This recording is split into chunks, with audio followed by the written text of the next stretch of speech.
पर दिल मेरा तुम रोज दुखाते हो। तुम गंगा जी को सिर के ऊपर क्यों बिठाते हो? क्यों ना उससे भंगिया में घोटा लगवाते हो? तुम गंगा जी को सिर के ऊपर क्यों बिठाते हो? क्यों ना उससे भंगिया में घोटा लगवाते हो?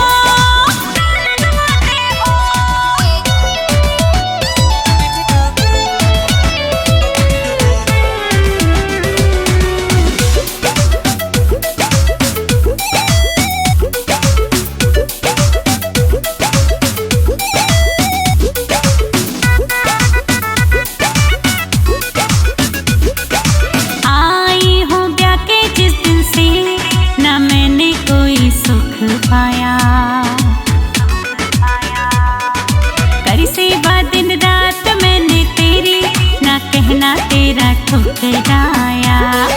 छाले पड़ गए हाथों में भोले, लाऊंगा मरहम कभी नहीं बोले। मेरे एहसानों को क्यों तुम भूल जाते हो? तुम गंगा जी को सिर के ऊपर क्यों बिठाते हो? क्यों ना उससे भंगिया में घोटा लगवाते हो? तुम गंगा जी को सिर के ऊपर क्यों बिठाते हो? क्यों ना उससे भंगिया में घोटा लगवाते हो?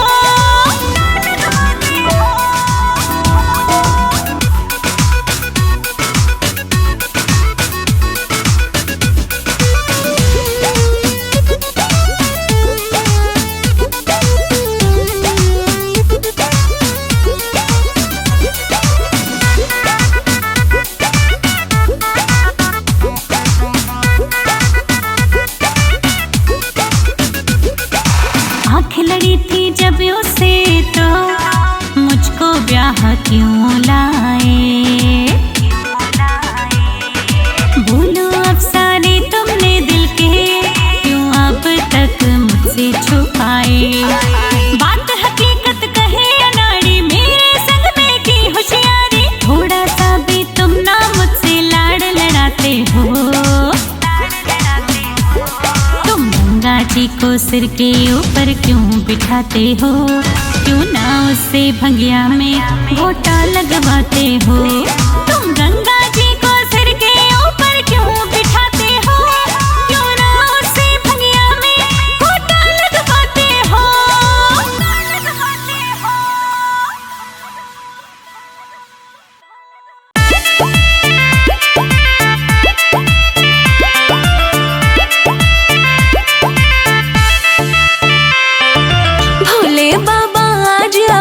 मांगो अपनी शादी की। भोले बाबा आज अमानत मांगो अपनी शादी की। नई डिजाइन की बनवा दो कमर कर धनी चांदी की। नई डिजाइन की बनवा दो कमर कर धनी चांदी की। गोरा मैं हूँ मस्त मलंगा, झोली मेरी खादी की। गोरा मैं हूँ मस्त मलंगा, झोली मेरी खादी की।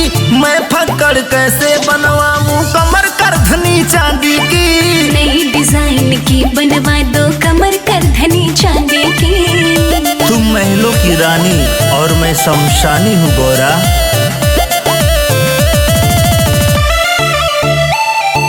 जे दिन से मैं ब्याह के आई रह गई बिना गहने के। जे दिन से मैं ब्याह के आई रह गई बिना गहने के। महल छोड़ के पर्वत पे मजबूर हो गई रहने को।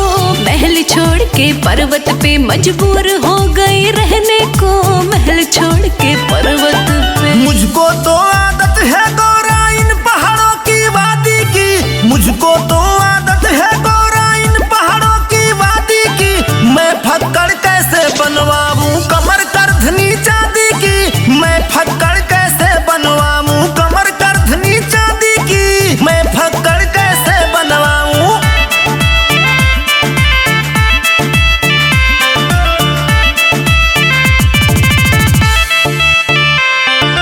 जिससे लंका बनवाए थे उससे ही तुम बनवा लो। जिससे लंका बनवाए थे उससे ही तुम बनवा सोने वालों, छोटी छोटी लटकन उसमें सोने वाली जड़ वालों, छोटी छोटी लटकन उसमें सोने वाली जड़ वालों, छोटी छोटी लटकन उसमें। गहने पहने रहना था तो मुझसे क्यों तू शादी की, गहने पहने रहना था तो मुझसे क्यों तू शादी की। मैं फक्कड़ कैसे बनवाऊं कमर करधनी चांदी की, मैं फक्कड़ कैसे बनवाऊं कमर करधनी चांदी की, मैं फक्कड़ कैसे बनवाऊं कमर करधनी चांदी की।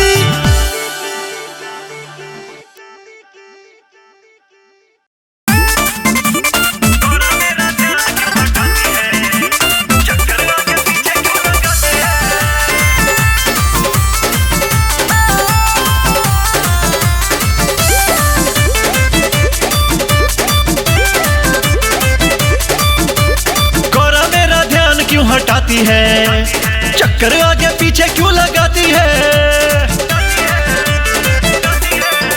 रे गौरा मेरा ध्यान क्यों हटाती है, चक्कर आगे पीछे क्यों लगाती है। मुख मुझसे मोड़ तन्हा मुझे छोड़ो होता भजन में विघन।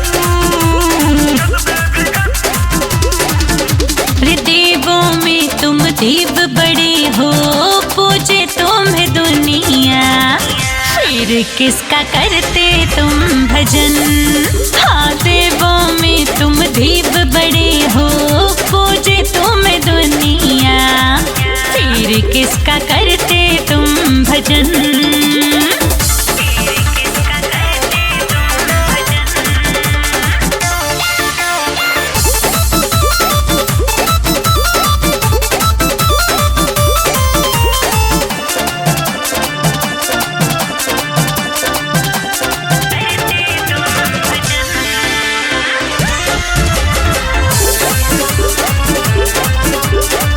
सब मुझे बड़ा कह के देते हैं सम्मान है, पर मुझसे बड़े तो मेरे इष्ट श्री राम है। भूले अपनी गौरा तुमने अब तक बहकाए क्यों, राम के पुजारी हो तुम मुझसे छुपाए क्यों। प्रभु के सुमिरन बिना तो मेरा लगता नहीं है मन। हर देवों में तुम देव बड़े हो, पूजे तुम्हें दुनिया, फिर किसका करते तुम भजन। हाँ देवों में तुम देव बड़े हो, पूजे तुम्हें दुनिया, फिर किसका करते तुम भजन।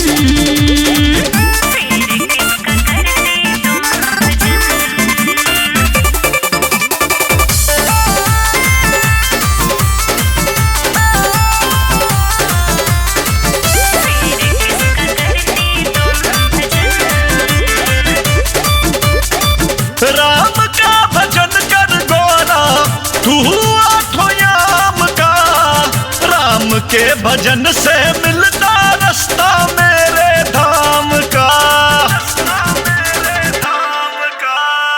जैसा तुम कहोगे नाथ वैसा ही करूँगी मैं, श्री राम हरे राम हर पल जपूंगी मैं। कहता अनाड़ी हर रोज करता मैं उनके चरणों नमन। हाँ देवों में तुम देव बड़े हो, पूजे तुम्हें दुनिया, फिर किसका करते तुम भजन।